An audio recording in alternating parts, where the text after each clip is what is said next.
Okay, let's move on to our next segment we call indicators. What are you going to be watching for? Tony, what you going to be watching for? As always, unemployment. I'm still concerned about employment numbers.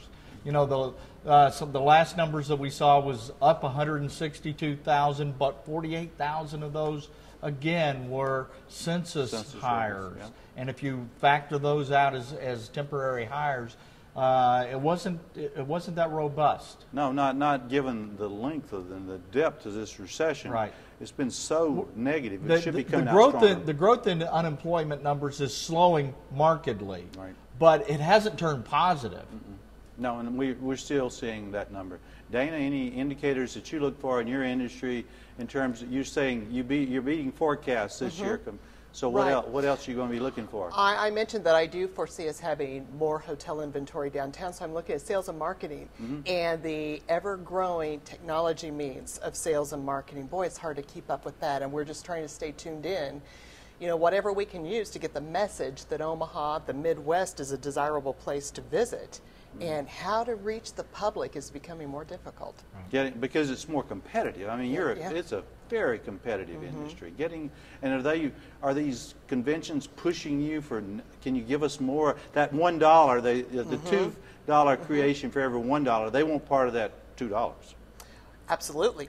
And in fact, when we passed our bond issue for our Omaha Convention Center, the timing was perfect. There was more demand than supply nationally, but other cities knew of that trend also. Oh, yeah. So we are an overbuilt country right now with convention supply, which means it's very competitive. Probably shouldn't say this, but it's a matter of buying the business many times. Buying the business? Buying the business to come. I mean, are we going to pay for transportation? Will we host a reception for 3,000 people?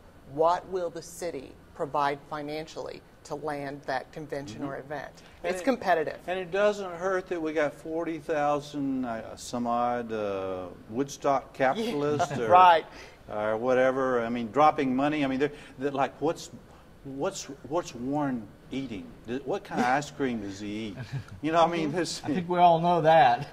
Oh yeah, right. But I mean, for those who don't live in Omaha, you walk the streets here, and folks are saying they'll stop you. Which way? Could you tell us how to get to here, to there? And do you know Warren Buffett? Do you know where he lives? And for all of us, everybody in town knows where he lives. And he's just of course I know where he lives. He owes me money. I'm going to go look for him. That's right. And obviously we've had this huge hullabaloo this week with the derivatives fiasco, where Mr. Buffett is wanting to not have those rules apply to him, at least retroactively. And there's some support for what he says, but from some of us, we're like, isn't that a little hypocritical? I mean, to me, why not fall? Just take your medicine there. Yeah, I don't like rules that change after the fact. That is true. That's a problem I have. You're correct. But we shouldn't exempt. We should either exempt everybody or nobody. A special exemption for Mr. Buffett would not look good, especially from one of those who voted for it, owns his stock. Now I don't own any of his stock. I don't know about the two of you, but I know Tony's not saying anything. I wish.